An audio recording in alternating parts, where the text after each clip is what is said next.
Gálatas 1, verso 1.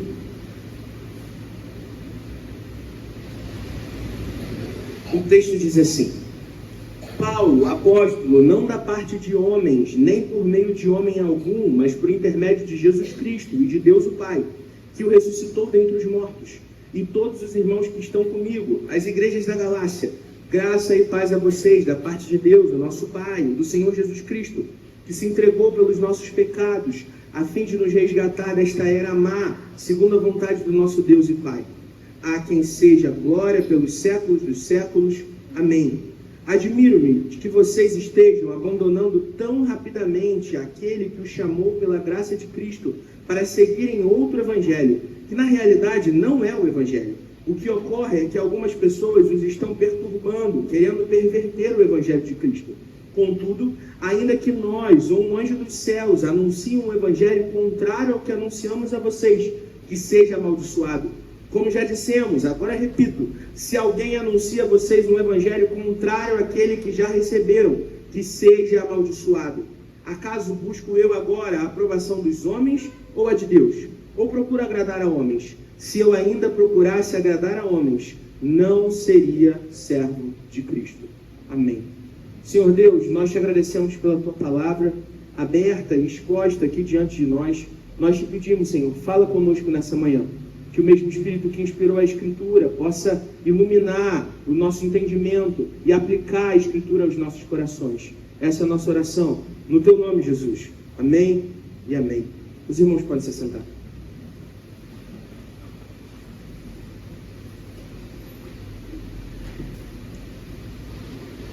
O plágio, ele é uma conduta criminosa e antiética. Consiste basicamente em você pegar a obra intelectual de alguém, usar aquela obra intelectual e não dar os créditos devidos àquela produção, né?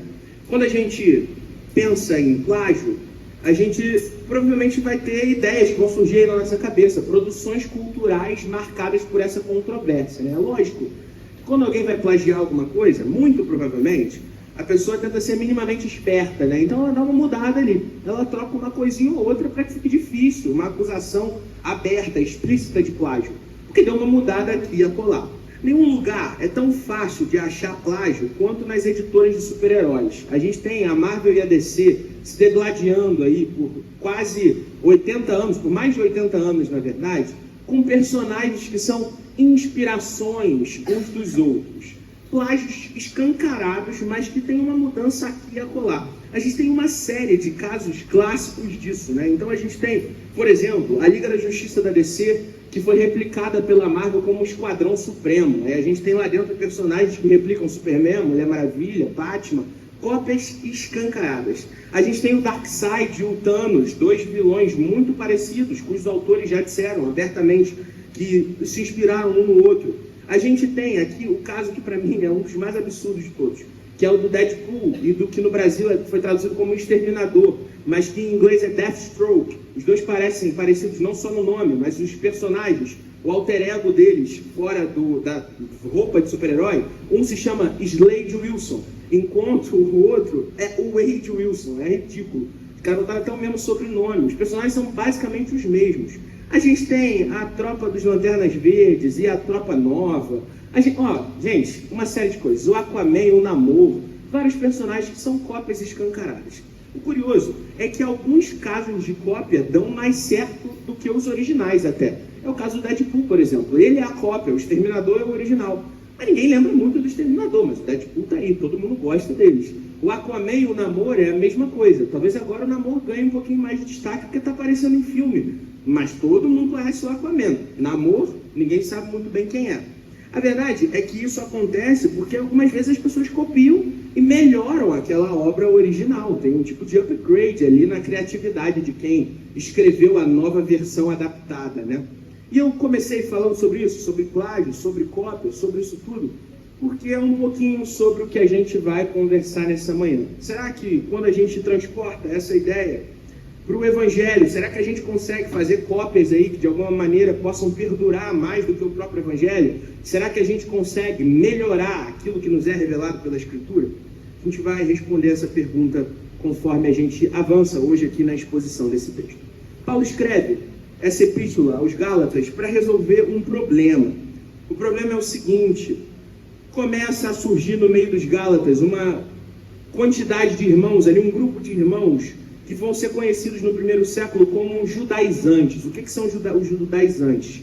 Eles são judeus, cristãos, legalistas, que se converteram à fé cristã, mas que querem transpor os costumes judaicos para o exercício da fé de todos os crentes. Ou seja, eles pegam as tradições judaicas, como a guarda do sábado, a circuncisão, se resguardar de certos alimentos, e transportam essa prática para dentro do seio da fé cristã. A ideia é que todo cristão de verdade tem de guardar as mesmas tradições judaicas que os judeus guardam por séculos e séculos. E aí, Paulo, ele quer refutar essa ideia, porque ela é contrária à revelação, contrária ao Evangelho. E ele escreve para essa igreja que começa a sofrer a influência dessas pessoas.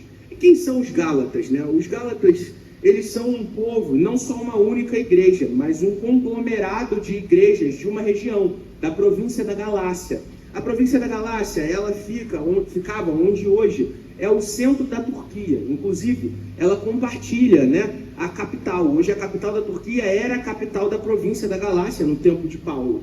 E essa região, ela foi historicamente povoada por mercenários celtas que saíram da Europa, foram convidados pelo rei de uma das províncias vizinhas da Bitínia, o rei da Bitínia, para participar de um conflito armado que aconteceu ali antes de Cristo. E esses povos, eles acabam se estruturando ali nessa região, e essa região vai passar a ser conhecida como Galácia, justamente por esses celtas que vieram. Um tempo depois, essa província é conquistada pelo Império Romano, que conquistou toda a região, e ela passa a ser uma província do Império, um pedacinho de Roma, ali na Ásia Menor. E Paulo escreve para todas essas igrejas que estão nessa região, porque quando o Evangelho passou por ali, várias pequenas igrejas foram surgindo. O que a gente percebe é que esses irmãos são, pelo histórico deles, gentios que se converteram à fé em Jesus Cristo.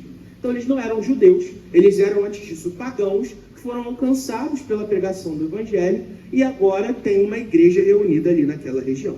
Então o caso aqui é parecido com o caso que a gente viu lá na epístola de Paulo aos Romanos, mas com uma pequena diferença. Em Roma a gente tinha a igreja, uma igreja mista de judeus e gentios convivendo juntos. Aqui na Galácia a gente tem igrejas de gentios sofrendo influência de mestres judaicos que aparecem ali. E aí Paulo começa a escrever essa epístola, que é uma das epístolas mais bravas do apóstolo, digamos assim, porque ele precisa chamar a atenção desses irmãos à realidade, trazer eles de volta ao Evangelho verdadeiro. Paulo começa saudando os irmãos lá nos versos de 1 a 5, e a gente vai passear pelo texto. Então eu te peço para você deixar a sua Bíblia aberta. A gente vai ler primeiro os versos 1 e 2, onde Paulo se apresenta como apóstolo. E o texto começa com Paulo dizendo assim: Paulo, apóstolo, não da parte de homens, nem por meio de homem algum, mas por intermédio de Jesus Cristo e de Deus Pai, que o ressuscitou dentre os mortos, e todos os irmãos que estão comigo. Paulo começa dizendo o seguinte, já ensinando aqueles irmãos. Paulo diz: Paulo, apóstolo, não da parte de homem algum, mas da parte de Jesus Cristo e de Deus o Pai. O que Paulo está fazendo é já começar essa conversa refutando uma primeira ideia que vai surgir ali no meio dos Gálatas por conta da influência dos judaizantes, de que o ministério de Paulo era um ministério fundado por homens. O que eles dizem é o seguinte: Paulo não caminhou com Jesus, Paulo foi chamado pelos apóstolos para que então pregasse o Evangelho. E por isso o ministério de Paulo não é válido, porque ele não é apóstolo de verdade. O que esses homens estão fazendo é querendo trazer para si um ministério que é válido e verdadeiro para enfraquecer a mensagem de Paulo. O que Paulo então começa dizendo é o seguinte: eu não sou apóstolo por homem algum, eu sou apóstolo pelo próprio Cristo que me chamou e por Deus o Pai que me chama através de Cristo Jesus. Então Paulo direciona essa epístola àqueles que são os destinatários, né?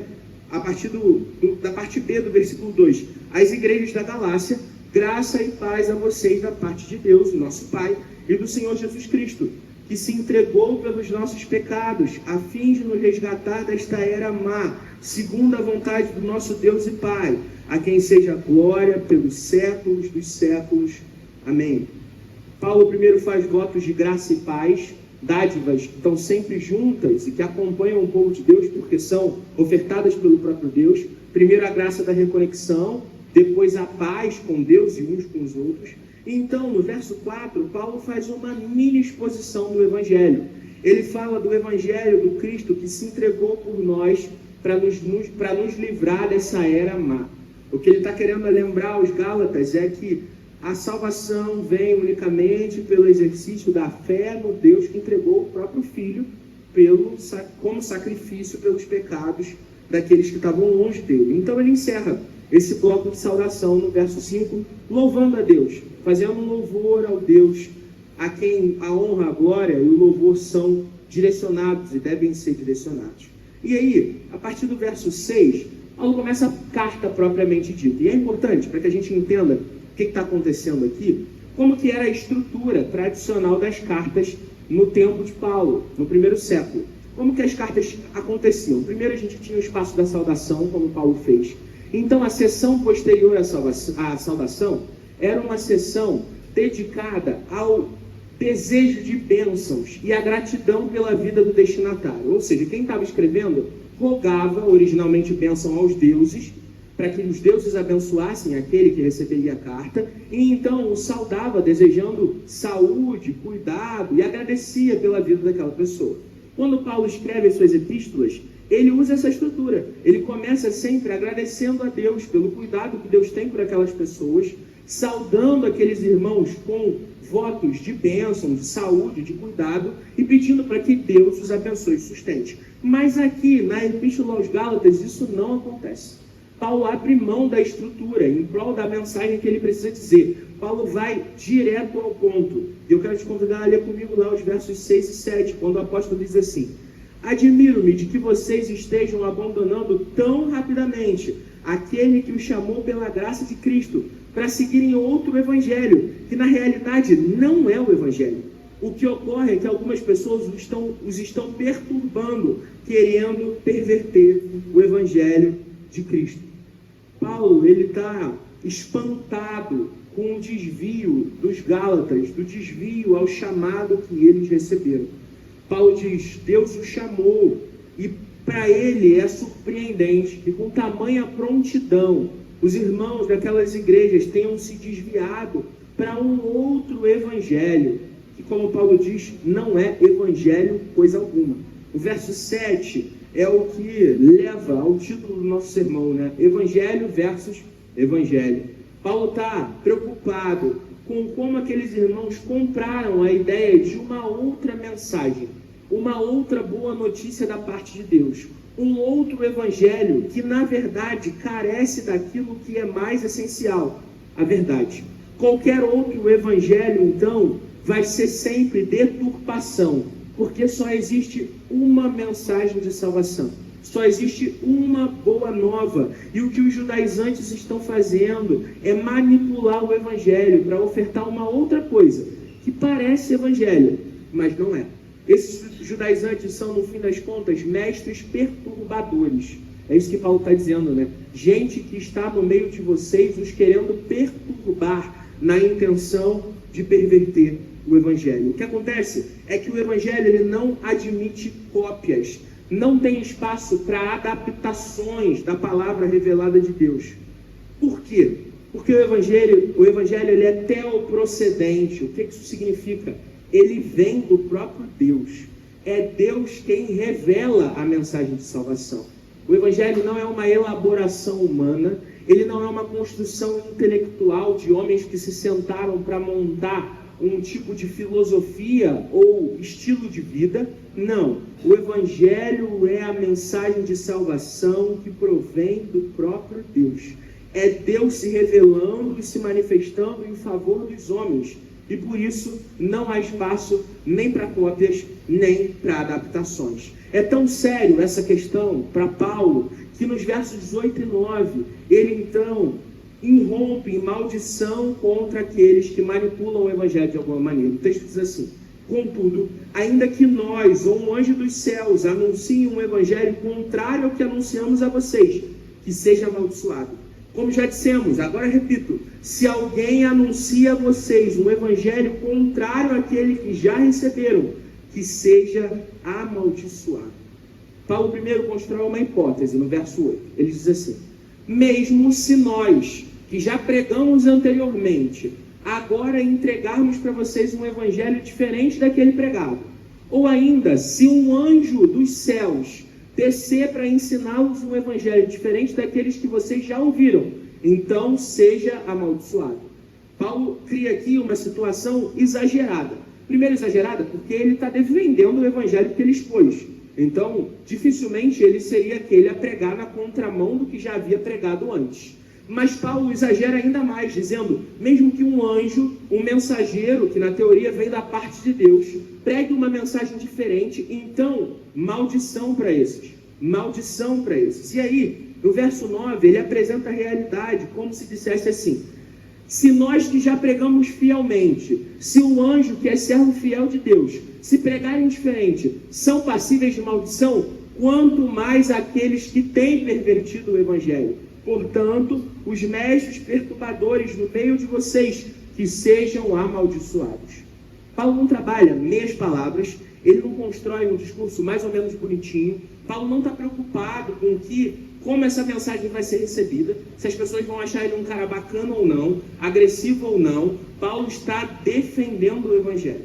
E, portanto, maldito seja todo aquele que pregar qualquer coisa que pareça evangelho, mas que não seja evangelho. E aí no verso 10, a gente tem o último versículo que a gente leu, com Paulo mostrando o compromisso prioritário dele. Ele escreve assim: acaso busco eu agora a aprovação dos homens ou a de Deus? Ou procuro agradar a homens? Se eu ainda procurasse agradar a homens, não seria servo de Cristo. Paulo não está preocupado com a própria imagem ou com o que as pessoas acham melhor ou o que as pessoas acham correto, mas a preocupação de Paulo é com o seu compromisso com o próprio Deus. O que Paulo quer é agradar a Deus, mesmo que isso desagrade aos homens.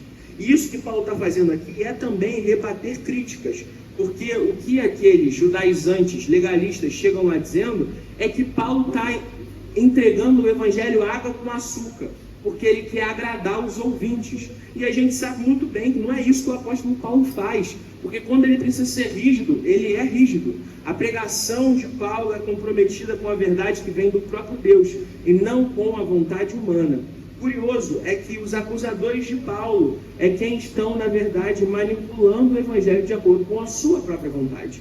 A sua perspectiva legalista de um cristianismo que, na verdade, não é cristianismo, de um evangelho que não é evangelho, porque é baseado em fazer coisas para então alcançar favor divino, é essa mentalidade que pretende agradar os homens e não o próprio Deus. Portanto, o apóstolo se comporta como é próprio daqueles que são servos de Cristo, comprometidos não com agradar os outros, mas agradar o próprio Deus. A gente caminhou pelo texto, e a pergunta que fica é: o que isso tem a ver comigo e com você? E eu vou responder essa pergunta com duas aplicações. A primeira delas é a seguinte: nem tudo que parece evangelho é evangelho, então tomem cuidado. Nem tudo que parece evangelho é evangelho, tomem cuidado. O mal da deturpação do evangelho, ele não ficou circunscrito ao primeiro século, à época de Paulo.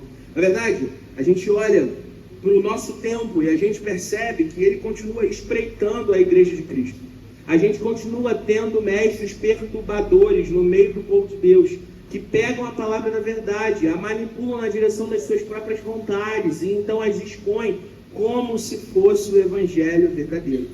A teologia da prosperidade, que a gente muito conhece, a teologia da missão integral, especialmente na sua faceta mais radical, mas toda ela, a teologia coach e vários outros movimentos que existem no nosso tempo, são provas de uma apresentação falsificada, fajuta e manipuladora do evangelho de Cristo. Parece evangelho, mas não é evangelho. O risco que a gente corre é, ouvindo essas coisas, imaginar que elas são a revelação de Deus. Então, como os Gálatas, nos desviarmos do chamado que nos foi apresentado. A sutileza do plágio do Evangelho é que a manipulação é num lugar que faz parecer que está tudo bem. Então a gente escuta gente por aí que parece que está pregando a palavra de verdade, mas então quando chega no cerne da questão, a pessoa vai lá e descamba para algum lado. A realidade é que não basta tangenciar a Jesus ou a Escritura. Não basta. Para ser evangelho, Jesus tem que ser o centro e a Escritura precisa ser a autoridade última e final de tudo aquilo que pregamos. Quando a gente constrói um discurso que é tangente à palavra de Deus, mas não expõe a palavra de Deus, então alguma coisa já está errada. Alguma coisa saiu no lugar. Para ser evangelho de verdade, a gente precisa pregar a Escritura pura e simples, com clareza e objetividade. A gente olha para o nosso tempo e a gente escuta a gente falando assim: porque a Bíblia precisa ser atualizada. E eu não tenho nem por que dar nome aos bois, vocês muito provavelmente sabem de quem eu estou falando. E aí o camarada sobe no púlpito, prega isso e chama a si mesmo de pastor. Mas como ouvir um evangelho que relativiza a palavra de Deus? Como sustentar pregação que não seja baseada naquilo que o próprio Deus revelou? A gente não pode aceitar uma pregação que esvazia o que Deus quer que o seu povo saiba. E a tentativa de esvaziamento é a tentativa de fazer aquilo que Paulo está dizendo que não fazia: agradar aos homens e não ao próprio Deus. Evangelho pregado para os ouvidos daqueles que se coçam na direção de ouvir o que querem ouvir e não o que é verdadeiro. O problema disso é que quando a gente fala sobre isso, a tendência é a gente pensar em outras pessoas. Pode ser que outra pessoa caia nessa história, mas eu e você, meu irmão e minha irmã, a gente é suscetível a se enganar se nós não fizermos um exercício constante de retornarmos à Escritura. Se o nosso compromisso não for primeiro com a palavra de Deus. Se nós, os pastores dessa igreja, os líderes dessa igreja, se um anjo do céu, ou se qualquer outra pessoa pregar para vocês um evangelho diferente daquele que está na Escritura, então que seja maldito, que seja maldito. A maldição de Paulo recai sobre todos nós que subimos ao púlpito, no momento que nós abrimos mão da palavra da verdade. É por isso que essa pregação não é sobre confie no que eu, o reverendo Silas, estamos dizendo. Não, é sobre confie na Escritura, na palavra revelada de Deus. Então, apurem tudo que vocês escutarem, comparando com a Escritura. No momento que a gente subir nesse púlpito e a gente pregar alguma coisa diferente do que o Evangelho prega, então nós é que somos malditos. O exercício do povo de Deus é o exercício de ouvir todas as coisas e então compará-las com a Bíblia. E quando houver discordância entre qualquer discurso e a Escritura ganha sempre, absolutamente sempre, pois é a palavra revelada de Deus. A maldição recai especialmente sobre aqueles que, de maneira deliberada, manipulam o Evangelho.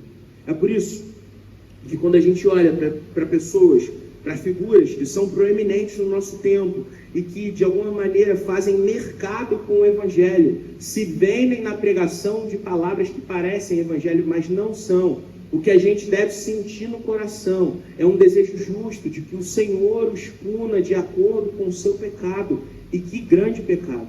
A quem muito foi dado, muito será cobrado. E esses que se colocam como pastores do rebanho de Cristo, mas levam as ovelhas na direção contrária da vontade de Deus, serão certamente por Deus punidos. E é por isso que nós precisamos ter atenção. Cuidado, pode parecer evangelho, mas muitas vezes não é evangelho. O chamado, no entanto, não é só para que a gente se cuide em relação ao que a gente ouve, mas também em relação ao que a gente fala. E é por isso que a segunda aplicação é a seguinte: pregue o Evangelho de verdade e não a sua versão preferida do Evangelho.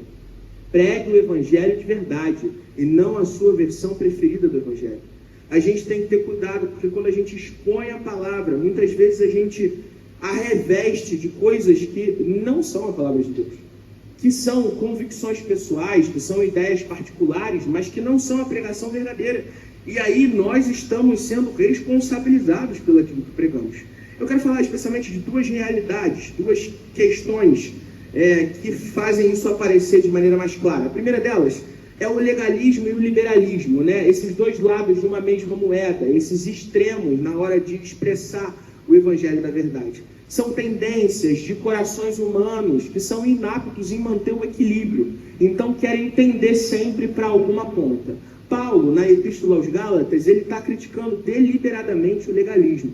Qual que é a lógica do legalismo, né? A ideia de que eu preciso fazer coisas para encontrar o favor divino. E, portanto, eu caminho na direção de ser alguém que cumpre uma série de ritos na intenção de ser salvo pelos ritos cumpridos.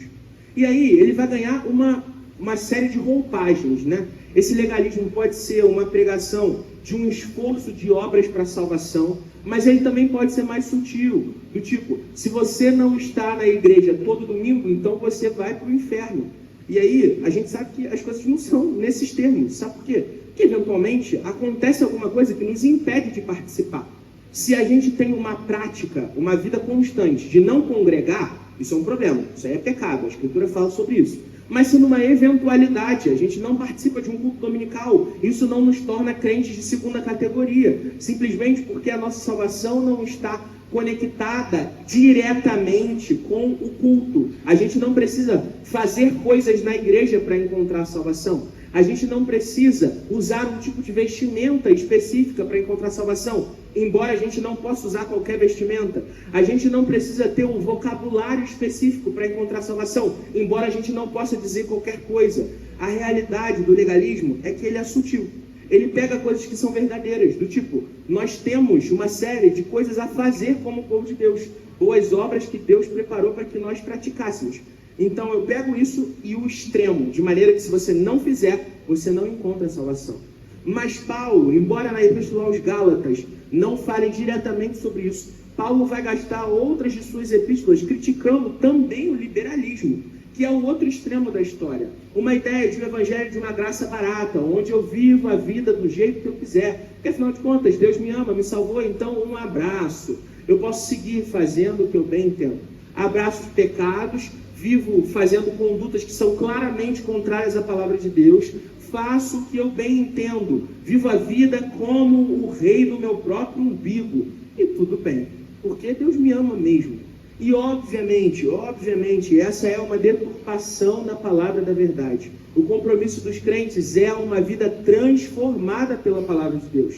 Eu e você somos convidados a serem novas criaturas, que se revestem do novo homem, como Paulo escreve aos Colossenses. Sendo assim, nós não podemos apresentar nem um evangelho extremado para o legalismo, nem extremado para o liberalismo, porque essas duas realidades não são o evangelho de forma alguma. O evangelho de verdade é aquele que sabe que a graça é dom de Deus, ofertada a nós, e a vida transformada é a consequência de corações que receberam o Espírito de Cristo que habita em mim e em você. A segunda maneira onde essa deturpação do Evangelho pode aparecer é quando a gente pensa nas correntes teológicas e denominacionais que a gente muitas vezes defende como se fossem o Evangelho.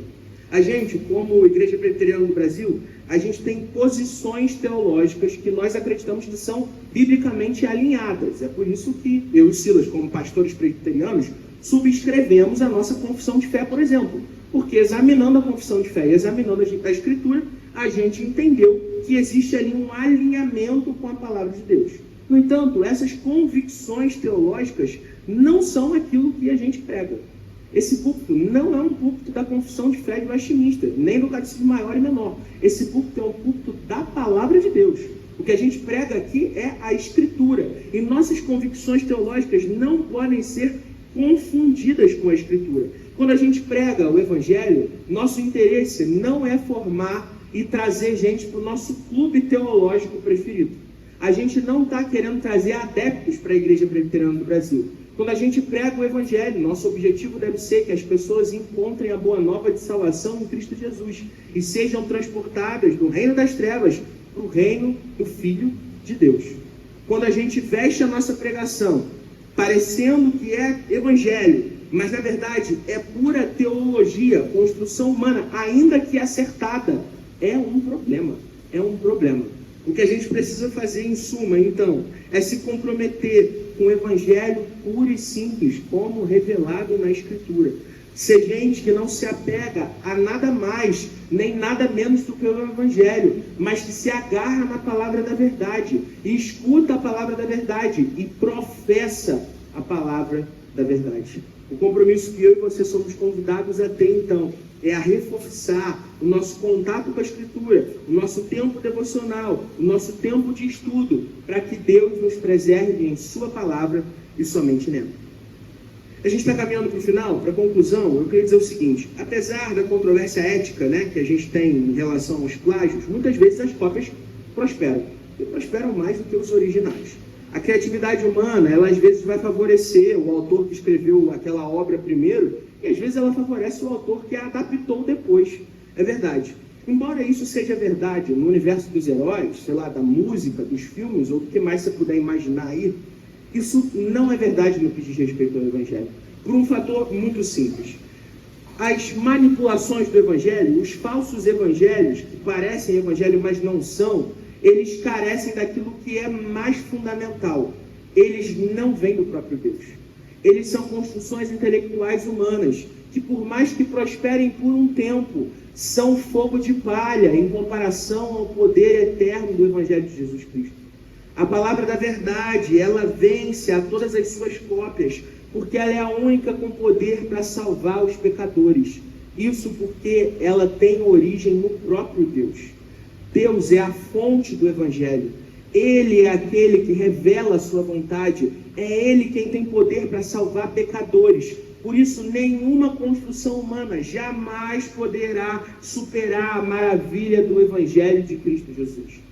O convite a mim e a você é: ouça, viva e pregue o verdadeiro Evangelho, de maneira que o mundo seja impactado por gente que ouviu a palavra da verdade e, sem tirar nem pôr, expressa a palavra da verdade em todas as suas tarefas, em toda a sua vida, em todas as suas vocações. Amém? Vamos orar? Senhor Deus, nós te agradecemos por essa palavra, Jesus. Obrigado porque o Evangelho, quando exposto, fortalece a nossa fé, nos conecta de novo contigo, nos traz para próximo de Ti. Obrigado, Jesus, porque o Senhor revelou a Sua vontade na Escritura e nós não precisamos ficar tateando atrás da Tua vontade. Nós a temos expressa diante de nós. Agora, o que o Senhor nos convida a fazer é a reforçar o nosso compromisso com a palavra da verdade. Que nós não sejamos gente que lida com a verdade de maneira manipuladora, pregando o evangelho que a gente criou, um evangelho esvaziado, que não é evangelho coisa alguma, mas que a tua verdade possa prevalecer no nosso coração e que nós possamos pregar sem tirar nem pôr. Reforça em nós o compromisso de viver para a tua glória e fazer isso segundo a tua vontade. Que nós tenhamos mais tempo com a Escritura, que nós tenhamos mais tempo de oração diante de Ti, que nosso coração seja fortalecido pela presença do Teu Santo Espírito em nós, que nós possamos, Jesus, sempre caminhar na direção da Sua vontade. Cuida de nós, nos abençoa, nos guarda e protege. É o que nós pedimos, no Teu santo e poderoso nome, Jesus.